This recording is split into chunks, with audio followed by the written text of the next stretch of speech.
Is there any other spots that you learned some different tips for financial independence that allowed you to have confidence to go bet on yourself to be an entrepreneur? Absolutely. The biggest piece of financial independence is there has to be a gap between the money you're bringing in and the money that's going out. If you are living beyond your means and spending more than you make, that's not going to work out very well in the long run. The hardest part of becoming financially independent is you do have to kind of live under a rock. It's planting season rather than harvest season. You are planting all the seeds that need to happen in order for you to be financially independent later. Having a partner can make or break your goal. So I would very much recommend finding a good one. If you have somebody who's just cheering for you in your corner, that can make all the difference, especially if you guys are aligned on your goals and you are rowing towards the same end goal. I think it is the number one reason for divorce is financial. And money shouldn't be the only reason, but it is a big reason, especially how your partner views money. And if you guys are raised very differently in your views about money, that can cause a lot of problems. Work backwards with the end in mind. And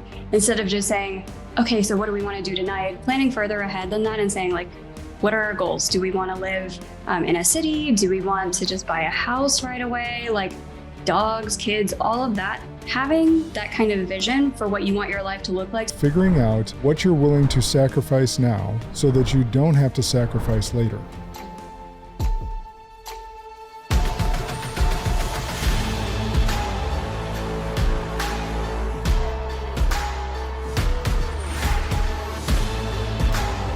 This is Sparta! Welcome back to Spartan Leadership. I'm your host, Josh Kosnick.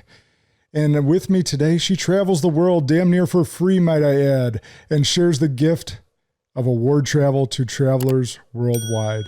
Founder of Geobreeze, travel enthusiast, and points and miles thought leader. Please join me in welcoming Julia Menez to the show. Good morning, or actually it's afternoon now. Morning for you, afternoon for me. How you doing today, Julia?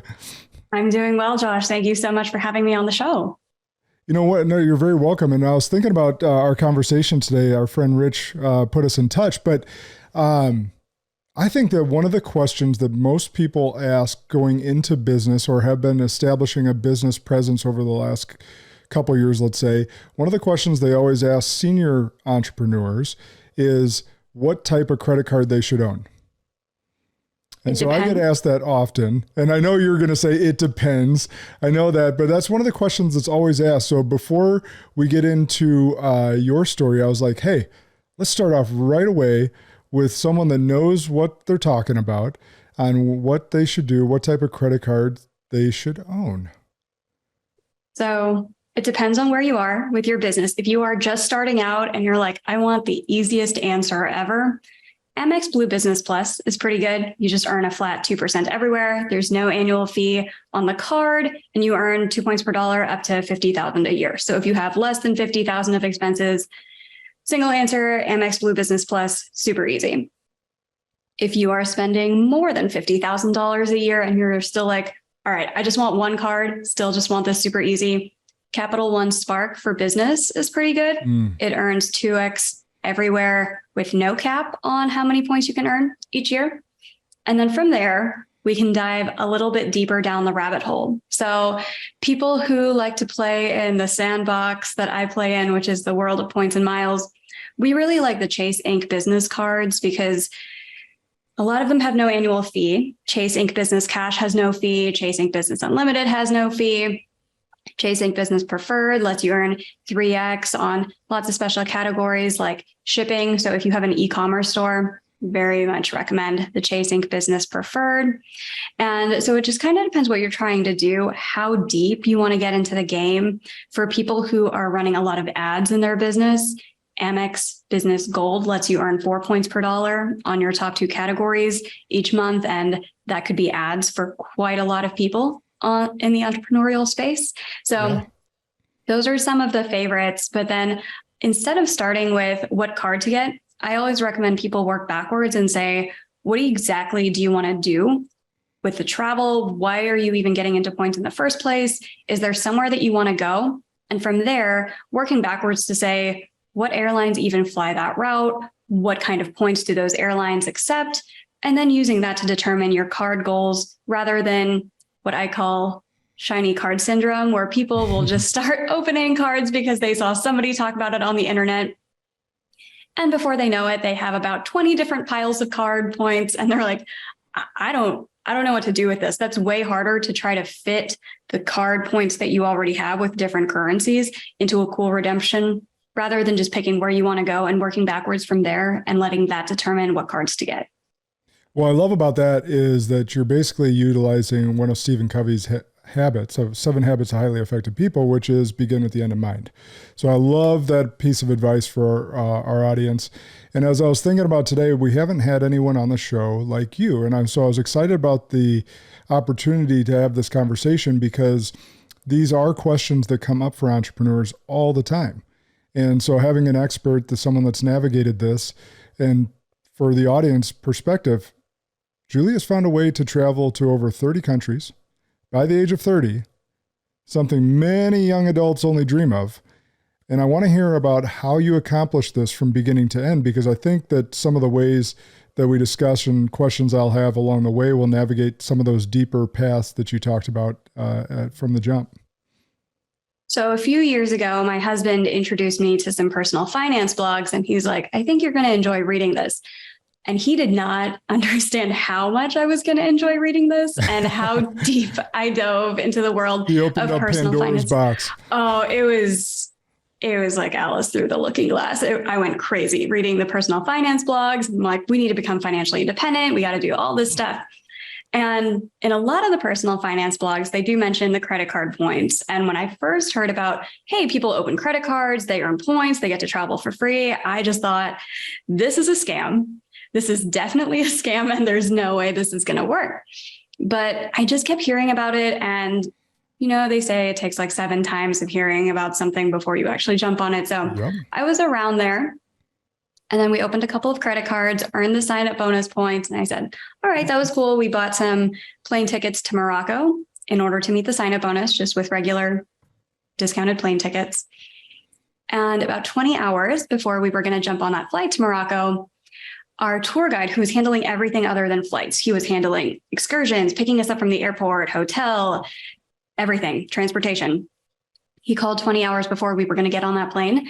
And he said, hey, I got to cancel on you. Like, we have a family emergency. And he was a one-man shop because I wanted to support a local business. So we were about to go to Morocco. No one was going to pick us up from the airport. We had no hotel. We had no itinerary. So I was freaking out a little bit. And I said, well, I just earned these points. So I called American Express, and I had to Google a script because I had no idea how this worked. So I just Googled what to say. I'm reading something off the internet, like, do I get hotels for free? And they said, yeah, you have enough points to have 3 nights for free at the Sheraton Casablanca. So we got that booked, and I said, I'll figure the rest out once we get to Morocco.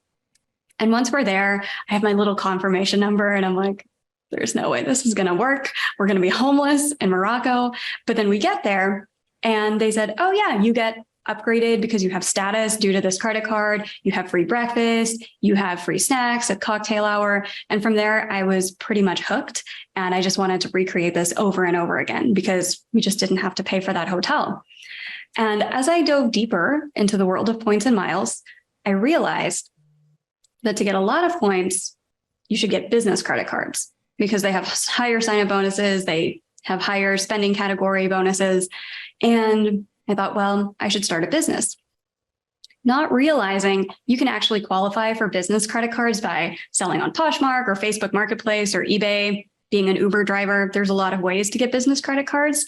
I didn't know that. I thought I had to start a full-fledged business. So I started a travel agency. Geobreeze Travel actually started as a travel agency a few years ago.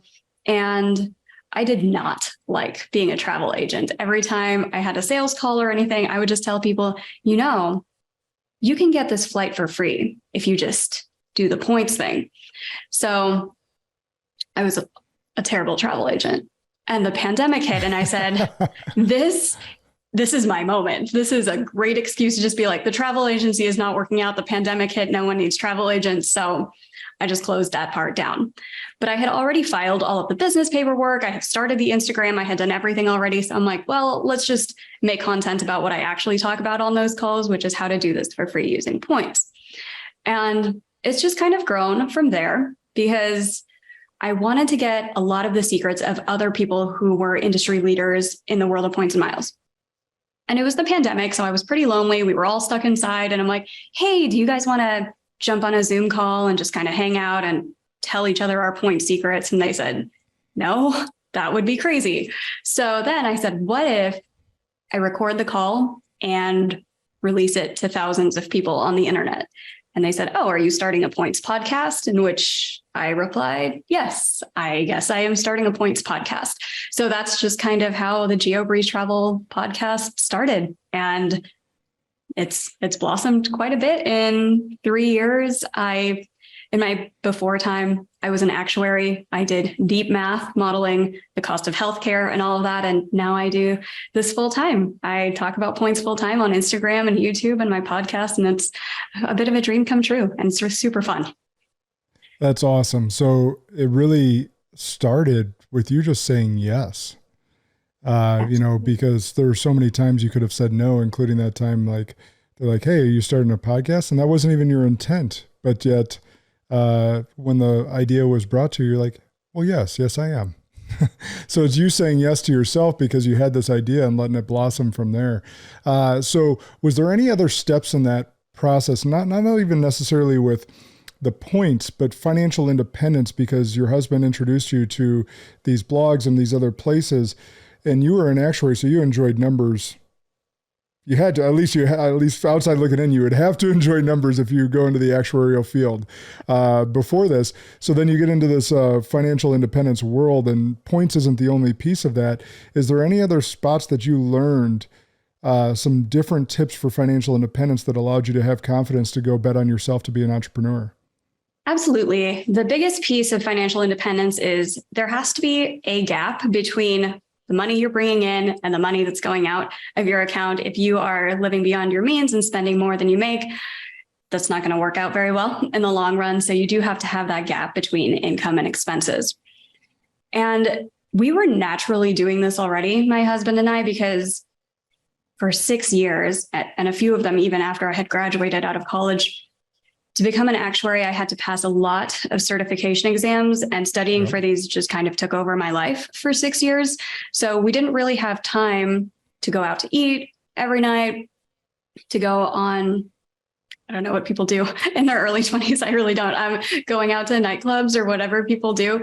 That just wasn't really happening for us. I was just studying every night, and his entertainment was he would leave me alone and go play video games. So those are pretty cheap or pretty free. And at the same time, unlike with doctors in medical school or lawyers who are going to law school, I was already making an analyst salary. I think my starting salary was $65,000, which is good enough to pay for rent and food if you're never going out and never doing anything. So by the time I was done with these certification exams, we had a pretty decent pile of money that was in savings and investments, because we just kind of lived under a rock for a while out of necessity for my job. And a lot of people say that's the hardest part of becoming financially independent is you do have to kind of live under a rock or understand that there are different seasons in life. And there's going to be a season that kind of sucks for most people where you're not having a lot of fun. It's planting season rather than harvest season. You are planting all the seeds that need to happen in order for you to be financially independent later. And that just kind of naturally occurred because of the nature of how my industry in actuarial science worked. But that was the key really to financial independence. Is we were bringing in two pretty good sized salaries. I was an actuary. My husband's a software engineer. And really, we lived off of less than 50% of that. We kind of lived off of my compensation, and his went into investments. So if you're putting away an entire software engineer compensation into investments every year, you reach financial independence pretty fast. Yeah, well, there's a couple of keys there. So my background, because since we don't know each other well, was in financial advising, and what you're speaking to is straight to my heart and my choir. But it's one of those things where most people won't accept temporary pain for long-term gain, and whether that be with working out, with saving, because we have, especially in the social media world that we're in, we have this severe FOMO. And we see our friends taking these lavish trips, or we see our friends going out and having fun, or going to the football games, or whatever. Like you said, nightclubs and other things that younger people do that don't have kids or whatnot, to because kids cost a lot of money. That's another tip, right?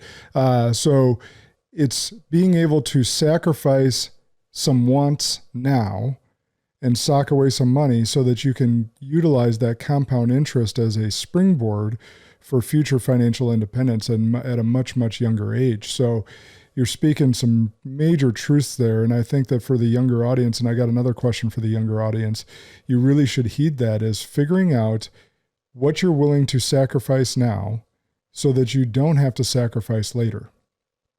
And that's really what Julia's hit on there.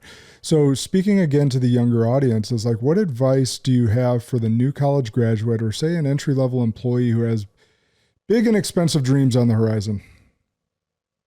Well, having the right partner, having a partner can make or break your goal. So I would very much recommend finding a good one, because if you have somebody who's just cheering for you in your corner, that can make all the difference, especially if you guys are aligned on your goals and you are rowing towards the same end goal. And I'm picturing like a canoe where if two people are rowing in a completely different way, you're just spinning in circles and you're never going to get anywhere. And I think a lot of people are like that, where they're just like, oh, let's just jump in with anybody I can split rent with, which I lived in the New York area for a little bit. I completely understand that sentiment, but that would be my advice, is having the right partner can definitely make your situation, and having the wrong partner can definitely break a financial situation. We've heard so many stories out on the internet of how both of those can be true. Yeah. What conversations did you guys have? Because let me preface this a little bit. You were so spot on, and I don't think a lot of people necessarily hear or get that advice. And I think it's really, really important for you to hear what Julia is saying here. If you get into a relationship and you see that it's progressing and it may even lead towards marriage, one of the number one, actually, I think it is the number one reason for divorce is financial. And at least it used to be when I was researching that stuff as part of my work. But if not, it's one of the top three. And it's so you need to understand, what are their views on money? What are their beliefs about money? How do they view spending money? Are they a spender or a saver? Are you a spender or a saver? What are your views on money? Asking those questions, having those conversations with people that you're potentially going to form as a life partner is a key, it's a key junction point in any relationship, because if they don't have the same views on money that you do, there's a high likelihood that ends up in divorce. And no one wants to go into a marriage thinking that they have a high percentage chance of getting a divorce. And not saying that's the only reason, and money shouldn't be the only reason, but it is a big reason, especially how your partner views money. And if you guys are raised very differently in your views about money, that can cause a lot of problems. So what conversations did you guys have leading into marriage that helped potentially you guys kind of align your values and missions and visions on money? I think a lot of it is that same, like, work backwards with the end in mind. And instead of just saying, okay, so what do we want to do tonight? Do we want to go out to dinner? Do we want to like book a last minute vacation right now? Planning further ahead than that and saying, like, what are our goals? Do we want to live in a city? Do we want to just buy a house right away? Like, dogs, kids, all of that, having that kind of vision for what you want your life to look like. So you're not just spinning your wheels and being like, okay, like, I want to buy a new pair of shoes and I want to book a trip on credit card debt instead of credit card points. And I think a lot of people really do just have that mentality of, oh, let's live for the moment. Let's just like grab the shiny object syndrome right in front of us. But if you can look a little bit further in the future and have that conversation of, what do you want this to look like? That can save you a lot of headaches down the road in case they're like, oh, my ideal life is, I don't know, I want to have like a horse farm and like we're fully sustainable and we grow all of our own food. And the other person's like, I want to be a lawyer in New York. Like, this math isn't going to math. That is a very good conversation to have well ahead of time before you are already like legally and financially tied to each other. Yep. 100%.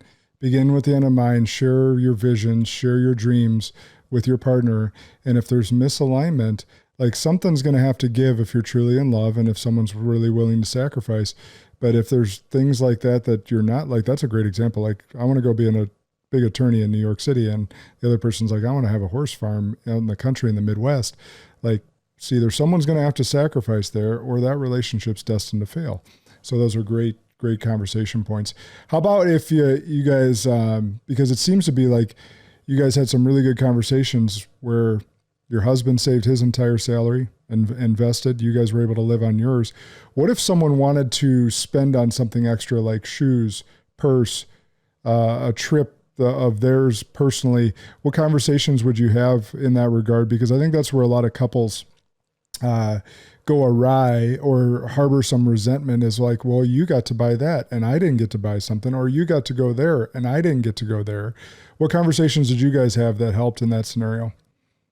I think this was a little bit easier for us because neither of us really had that much desire for shoes or those other types of material possessions.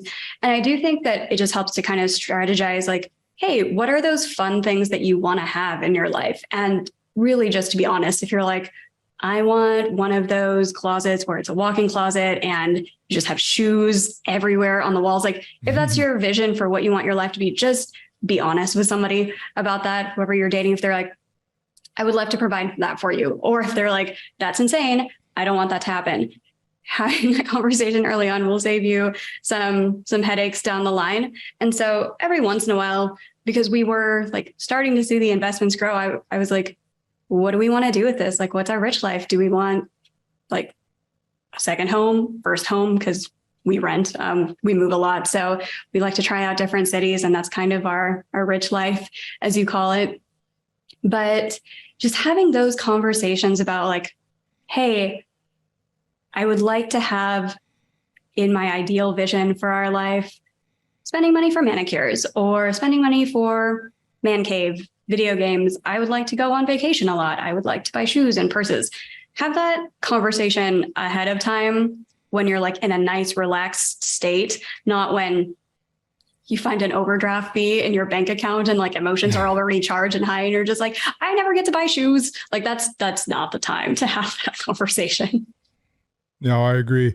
And one of the things I used to do when I was working with couples in the financial advising space is for them to create a budget where each partner got an opportunity. Let's say it's $1,000 each month, and $1,000 went into their spending accounts each. And my rule was for them, like, look, you're getting 1,000, you're getting 1,000. You can't complain what he spends it on. You can't complain what she spends it on. If she wants to buy a new purse, if you want to spend yours on all on beer, cool. But like, let's pick an amount that you guys mutually agree upon, and this is what it is. And you know, therefore, there's no harboring any resentment. So that could be a tool for all of you to use as well in your lives. All right, so switch gears because I want to talk about this transition to entrepreneurship, because a lot of people that listen to the show are entrepreneurs, and a lot that listen to the show are ones that potentially want to be an entrepreneur in the future. You spent 6 years mastering and excelling in a career that eventually put you under a rock. For those that don't know, actuaries have to spend a lot of time studying and passing exams. They're incredibly intelligent people, work with numbers, and they actually get very well paid, compensated. And if you're a great actuary, you can get very well compensated over time because they help companies like banks and financial institutions measure risk. So if you're really good at that and mitigating risk for a company that makes billions of dollars, they pay those actuaries very well. So you left the corporate world that financially treated you so well to continue your success independently. Share a little bit of your journey and what that was like, maybe even emotion-wise, to leave that nice salary and go from corporate to entrepreneur. Yeah. So as we mentioned, I was spending most of my free time just studying for exams. So once I was done with exams, I was like, what do I do with my evenings? And that's kind of how the side gig started, because we have a joke at the company I used to work for that like, oh, are you going to start running marathons? Because so many people who I worked with, once they were done with exams, they just took up marathon running because they were like, I have so much energy to burn. I don't know what to do with my evenings. They start running in circles. And so a lot of marathon runners, I am not a runner.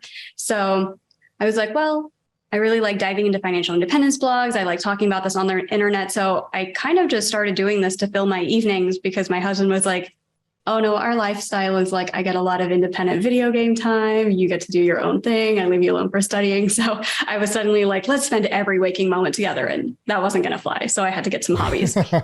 Hence is why he told me about the personal finance blogs. But that was just kind of starting on the side and using that to preoccupy my evenings and weekends all the time that I was like, I don't know what to do with this time instead. And it's just kind of started to grow over time, even while I was an actuarial senior manager. Really enjoyed my role. I know a lot of people who want to transition into the entrepreneurial world are like, I just want to slap my boss across the face and like yell, rant as I like run out the door. Like that's the dream for some people. That's not really how I did this at all. I really, really enjoyed my actuarial role. And at some point, my boss was like, hey, it's time to go for promotion to director. Maybe start working on that. So I was looking around for different director roles. And it's good to be picky with what jobs you take. Same with like the partner thing. It's good to be picky and to know what you're looking for and what you like. And there wasn't really anything that fit all of my different boxes. So I started looking externally, gave my boss heads up. I got a consulting role at an actuarial consulting startup.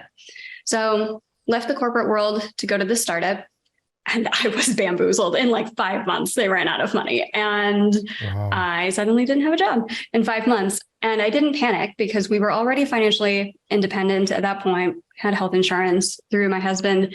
And I was even at that point where I'm like, well, I currently do not have a W-2. I wasn't like panicking to find just like any job, like grab the next thing that's in front of me. I'm like, still want to be intentional about what is it that I want to do with 40 hours of my life every week. And it took me a couple months to find a role that I liked, interview for it. And I actually got a pretty high offer from another firm. But by then in the 2 months, I was like, well, now I have a lot more time that I have to fill every day. I just started really putting work into my business. And I'm like, once I start into a new role, I need to have everything automated because I'm not going to be like running on autopilot at my job anymore, which happens after you've been in the same role for 3 years. So as I kind of spent those 2 months automating things in Geobreeze Travel, really getting my systems down, it started to make more money as happens when you put more work into your business and try to streamline your processes. So once I got that offer at that other firm, I said, I actually think that I would like to give entrepreneurship my full attention for now, knowing that like I could always go back to the actuarial world if I wanted to, because I have the certifications, I have those skills, but I did think that it was going to eat at me if I'm like, I should give myself a chance. I should see where Geobreeze Travel really goes. You would have had regret. Yeah. Yes. So I really wanted to give this my all and see where it led to. And I make more than I made in my actuarial world. So that's kind of crazy now. But that's kind of the story of how I transitioned. It wasn't a like set my desk and all my papers on fire and yell like, I hate corporate world or anything like that, which is, I feel like a very common story people like to tell on the internet. Mine's just a lot more boring, I guess. Well, I think that's how they depict it in movies, right, Julia? Like, you flip the desk over, you flip off your boss, and you walk out, right? It's this big dramatic thing. That isn't always the case, right? So what I love about your story, and I want people to pick up on because you really kind of glossed over it really quickly, is that you were already financially independent because of the sacrifice you and your husband made early on with saving for investments in your futures. Had she not been, she might have also chosen a job or chosen the corporate path that's something that she would have absolutely hated.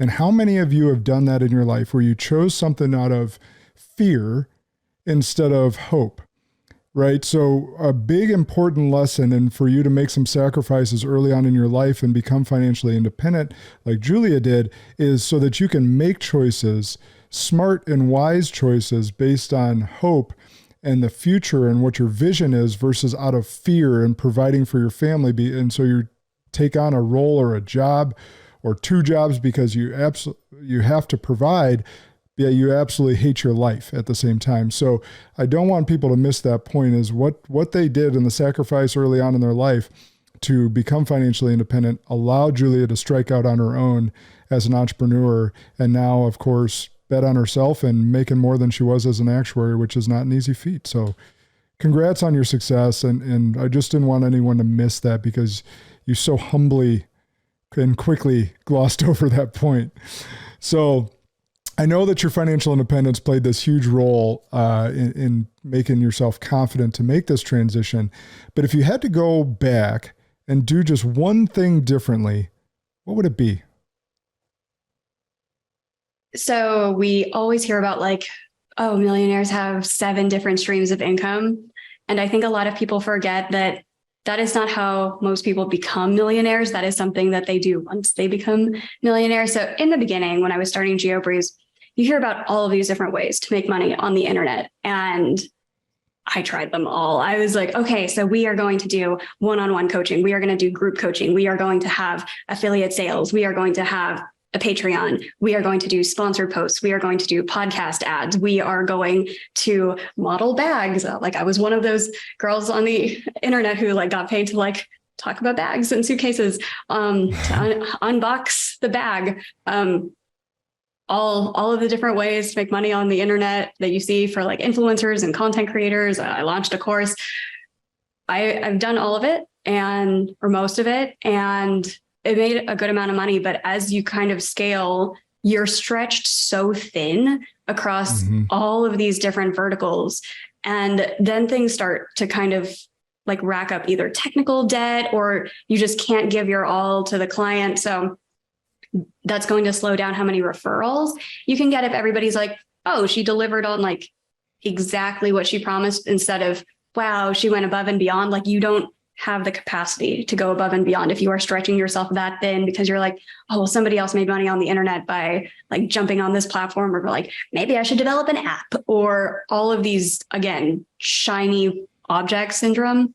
And I think I got that a little bit at the beginning with entrepreneurship because I was like, millionaire entrepreneurs have 7 streams of income, but you get there with hyper focus. And then once you have really perfected that thing, then you can branch out and try other things. But if you're a restaurant and you're trying to like be like, I'm going to make Chinese food and Mexican food and Thai food and cheeseburgers and sell it all in the same restaurant, none of those 4 dishes are going to be good that you serve. Yep. So you've said shiny object syndrome a couple different times.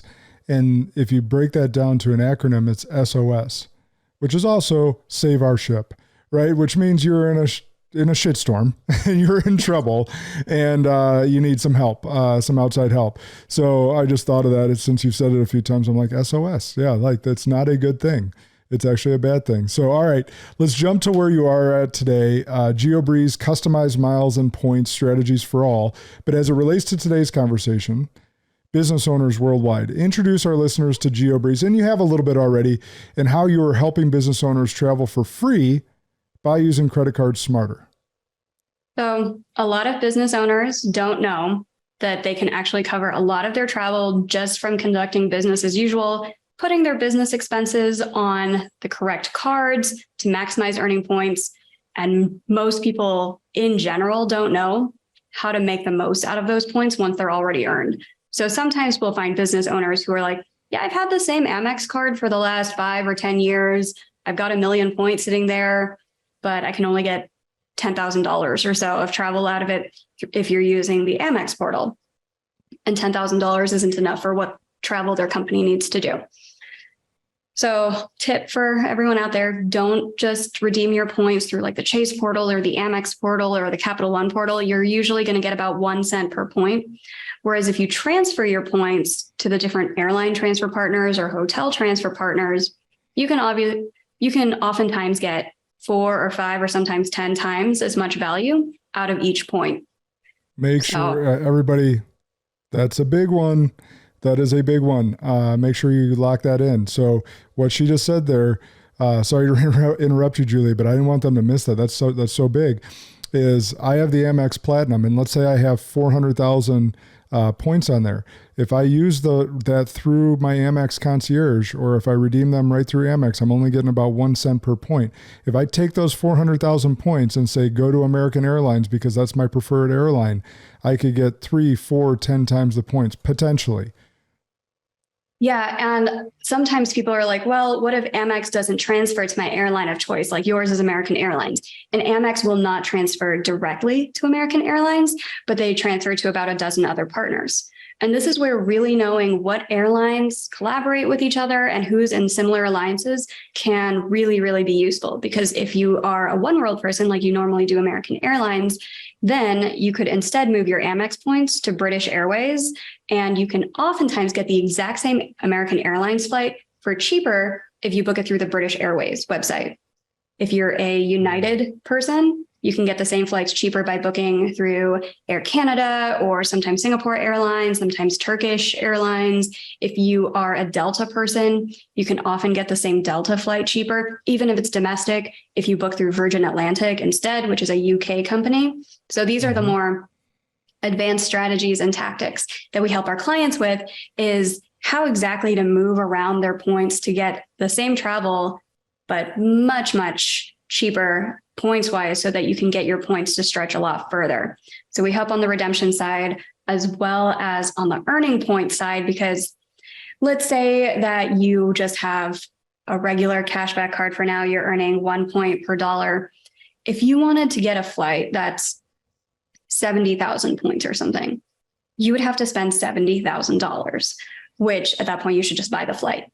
But there are a lot of ways where you can earn a lot more than that. Sign-up bonuses just by getting 1 or 2 new cards a year. There are different credit cards where you can, like we mentioned at the beginning, earn 4 or 5 points per dollar. If you get an Amex Business Gold and you're spending a lot on ads, that's going to quadruple how many points you're earning per dollar that you spend, versus if you're just putting it on like a Wells Fargo 1% cashback card. Yep. And yeah, just learning the earning strategy and how to make the most out of the cards that you already have. And then maybe adding 2 or 3 cards that can really, really propel earning more and more points is going to help really increase your points bank. And then the redemption strategies is going to make that bank last a lot longer, just by knowing where to move your points to. I got a question more for me and I know that it'll help the audience, but this one's for me.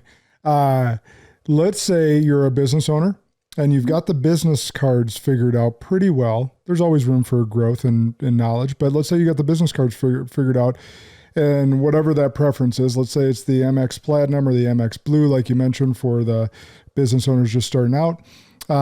What's the personal card that you think they should hold as like that's a good complement to the business cards?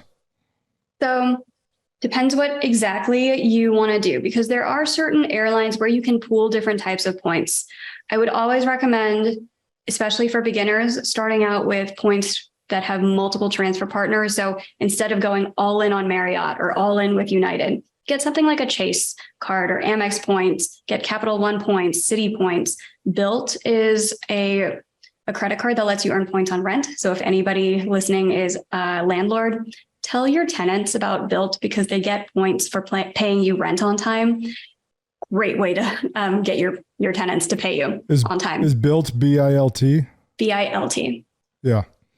But I would really focus on the types of points that you can transfer to multiple different programs, because let's say that you wanted to fly Air Canada somewhere. You could move Chase points or Amex points or Capital One points or Bilt points, combine all of them into your Air Canada account, and then go from there. Versus if you only have United points, you can't move your United points over to Air Canada, even though they're in the same alliance. So going back to your question of, if I have this business credit card, what personal credit card should I get? Focus on something that has flexible points. The most popular personal card that people start with is usually the Chase Sapphire Preferred, because like we mentioned, it can transfer to a lot of places. Chase also has a rule called 5/24, where if you've opened 5 or more cards, personal cards, across any bank, so if you've opened an Amex card, a Capital One card, a Citi card, a Victoria's Secret card, and a Home Depot card in the last 2 years, you're out for Chase. So people like to get Chase cards first, because if you get 5 Chase cards, you can then move on to Amex. But if you get 5 Amex cards first, you're now already locked out of Chase. So Chase Sapphire Preferred is a popular one. Capital One Venture X is a popular one for families. Out of the premium credit cards, it's got the lowest annual fee that lets you into airport lounges. So then you don't have to pay for a questionable sandwich on a styrofoam plate. It's not going to cost you $18 at the airport. You just go into the lounge. It's ever flowing free food and drink for you and your family as well. So that's a popular one that people get for the personal side as well. I will say this, and everyone has different experiences, and you can certainly chime in with yours. I had a terrible experience customer service wise with Capital One. I have never had a bad experience with Amex. Amex's customer service has been world-class for me. no matter what we've had to deal with, whether it's been fraud, whether it's been, like you mentioned, the Morocco stay. We just booked our entire spring break for our family through Marriott points and Amex Platinum points down in Florida. And there's a whole special separate check-in for the Amex Platinum card holders. Obviously, there's airport line. But anyhow, I know that everyone gets different treatment or has had different experiences with cards. I just thought I'd mention that, and maybe you have some experience customer service-wise that I don't have, where Amex has always treated us like amazing customers. And I did have a very bad experience with Capital One on customer service side. We haven't had anything go wrong yet with Capital One, so I haven't had a chance to test them on that. One of the favorite programs I've had with customer service, at least that triggers automatically, is JetBlue, because they have a customer bill of rights. So if your flight is delayed, you just get an automatic email that says, "We're sorry about that. Here's $150." So you don't have to keep chasing them down every time. And I do a lot more hotels than airlines. And one of my favorite programs is the Hyatt program for hotels. And this is especially great for business owners who are spending quite a bit of money each year. If you have the World of Hyatt business credit card and you put at least, or if you put at most, I'm going to reword this. If you put $120,000 worst case on the card each year, you get automatic top tier globalist status. And what that means is you're getting upgraded to suites. You and your family get free breakfast. You get 4 p.m. late checkout, and you get access to something called the guest of honor benefit, which is fantastic for business owners, because if you have top tier globalist status, then you can book hotel stays for other people, whether it's your family, clients, staff, your salespeople. You can book those stays from your account using points, and those people will be treated like they have top tier status as well. So they're also getting upgrades. They get free breakfast. They get late checkout. And usually you have to stay 60 nights with Hyatt over the course of the year. But if you have the credit card, just putting spend on it will get some of those nights knocked off. And it takes about $120,000 to get all 60 nights knocked off. If you're not spending $120,000 a year, but let's say you put $60,000 on the credit card and you're staying 30 nights at Hyatt, 1 night a month or something like that, you get globalist status that way as well. So that's one of my favorite programs for business owners who have high spend is Hyatt. They're also partnered with American Airlines. So if you link your Hyatt and American Airlines accounts together, every time you stay at a Hyatt, you earn a little bit of American Airlines points. Every time you fly American Airlines, you earn a few Hyatt points. And American Airlines is another one of those programs where you can basically buy your way to status. If you have an American Airlines business credit card and put your business expenses on there, you can work your way up to executive platinum. I have executive platinum status and I get upgraded most of the time that I'm flying domestic. So even if I'm just always booking an economy seat, I'll get upgraded to first class. You get the nice recliner chair. You get real food on a real plate that you get to eat with a real fork. So all of the free cocktails and everything there. Yeah. So a lot of perks that you can get just by being a business owner and conducting business as usual and allocating your stuff to the right cards, not just with points, but also with perks with different programs like Hyatt or American Airlines. Yeah, that's a good tip you said in there, and linking any of those affiliates together so that you can earn a little bit extra points on there. So make sure people are figuring out who's preferred partners with who. All right. So Spartans, get your pens ready. I know Julia might have already given us the top 3 things with the questions I've asked, but I'm going to ask her again just to make sure we didn't miss anything. What 3 things should all business owners know about business travel points and miles? Number 1, I think we mentioned this already, but don't use the portal. Learn where to move your points around in order to make the most out of your points. And number 2, when it comes to earning points, really pay attention to category bonuses. Get the credit cards that make the most sense for your business. If you are spending a lot on, let's say Home Depot, a lot of people will just go straight to Home Depot if they're doing like rental fix-ups or something like that, flipping houses. Instead of just going to Home Depot and earning 1 point or 2 points per dollar there, if you get the Chase Ink Business Cash Card, you get 5 points per dollar on internet, cable, phone, and office supply stores. And even if you're not really buying that many office supply stores, what you could do instead is go to Staples and buy Home Depot gift cards and then take those Home Depot gift cards to buy your supplies from Home Depot. So now you've just quintupled the amounts of points you've earned because you earned 5 points per dollar by buying that Home Depot gift card at Staples with your Chasing Business Cash. Whereas if you just went straight to Home Depot, you're only getting 1 point per dollar. So tip 2, definitely pay attention to those category bonuses. There's lots of creative ways like that gift card trick we just mentioned to earn a lot more points without expanding your budget at all. Just the money that you were going to spend anyway, just adding like an extra step or something in there can really quadruple or quintuple the amount of points you have. And then I would say my last tip, the best way to really level up in points and miles is to connect with other people in points and miles, like looking up different conferences, different meetups, just reaching out to people on YouTube or blogs or Instagram or wherever you consume your content.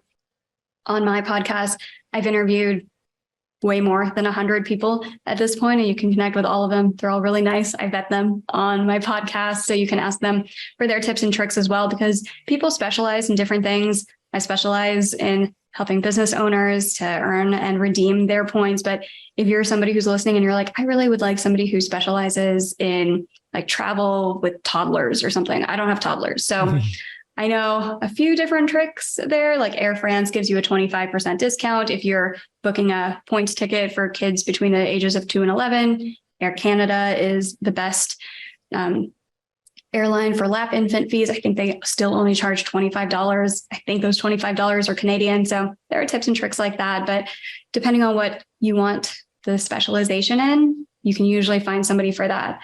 I think the internet thinks that, oh, points and miles is like one big blanket statement and everybody just talks about the same redemption, same cards all the time, but people are really starting to specialize in there. So find a specialist instead of a generalist in points and miles. Yeah. And I think to that point, these credit card companies, these financial institutions are always looking for different ways to stand out to their customers. So of course, they're going to come up with new ways that are going to try and differentiate between different financial institutions. And then there's specialists like Julia has mentioned that get to know those so that they can teach not only themselves, but the rest of us that as well. So, all right, we're running out of time. So I want to get a couple last questions in, extract as much knowledge from Julia as possible. What is the number one mistake that business owners are making that is costing them free money? Well, if you're using a debit card at all, stop that. Like if you're just conducting your business with a debit card, that's just going to cause a lot of problems down the line, not just because you're leaving all of the points on the table, like you're not getting any of that, but also because of trip protections. If you book yourself a business trip and like your plane gets canceled, but they've already taken the money out of your bank account, it can be a headache trying to get that money back. And credit cards will often just provide trip protections too. Like if they lose your bag, depending on the credit card, you can get like $50 a day, $100 a day, $500 a day to just cover the supplies that are lost from your lost or delayed bag. So you're missing out on that trip protection aspect as well. And also just fraud. Like if someone just hacks into your business and takes money out of your account, if it's a credit card, you can just, like you said, call Amex and be like, this is a fraud situation. They're going to freeze your account. You're going to figure it out. You're not liable for that money. If they get it out of your bank account, that's going to be a much, much bigger disaster. I just saw a story about there was a couple traveling in Costa Rica. They were taking an Uber. It was supposed to be a $50 Uber, but when translated into the Costa Rican currency, it was like 30,000 Costa Rican, whatever. They got charged $30,000. And so $30,000 came straight out of their bank account. And that was all their money. That was like the entirety that they had in their bank account. So then they were stranded in Costa Rica. Yeah. With no money. So avoid all of that. Get a credit card. Even if your like points seem complicated, just get one for the trip protections, get one for the fraud protections. Even if you're like, I'm not much of a traveler, get one for the fraud protections too. So I think that would be the biggest thing that if any business owners are just conducting business using ACH payments fully or just using a debit card for day-to-day expenses, look into changing that. Don't do that. Yeah, no, that's really good. Wealthy people do not use debit cards. So if our wealthiest Americans or, worldwide anyhow, whatever, don't use debit cards, we shouldn't either, especially because it adds that layer of protection, like Julia mentioned, on that fraud side of things. that couple in Costa Rica is so unfortunate, but yet that's a very real example. And it could be fraud or a hacker, or especially for our elderly who are preyed upon by scammers all the time. The credit card is an extra layer of protection against your cash, against your bank. So, and some banks have limits as to how much they'll protect and stuff of that nature. So especially if you're with a local bank versus one of the big ones, so heed her advice on that. It's very good. All right, Julia, thank you so much for all of your wisdom today. This has been a different conversation that I wanted to bring to the Spartan audience, because again, there's questions that that come up on this stuff all the time, and what cards should be used, especially for entrepreneurs. So I wanted to make sure that you were able to come and share your wisdom, and that our audience was able to hear some of this stuff. So I know that it helped them. I always end with one question, and I don't ever prep anyone for it. So I want it from your gut. What's an unpopular belief that you hold to be true that most others would disagree with? In my industry, a lot of people never like to collaborate with other points people, because they're like, well, what if my audience goes to their page and uses their affiliate links instead? Like, those credit card affiliate links pay out a lot. I think relative to many other affiliate programs, they pay out a lot. And so everybody is so scared of what if my audience uses somebody else's links.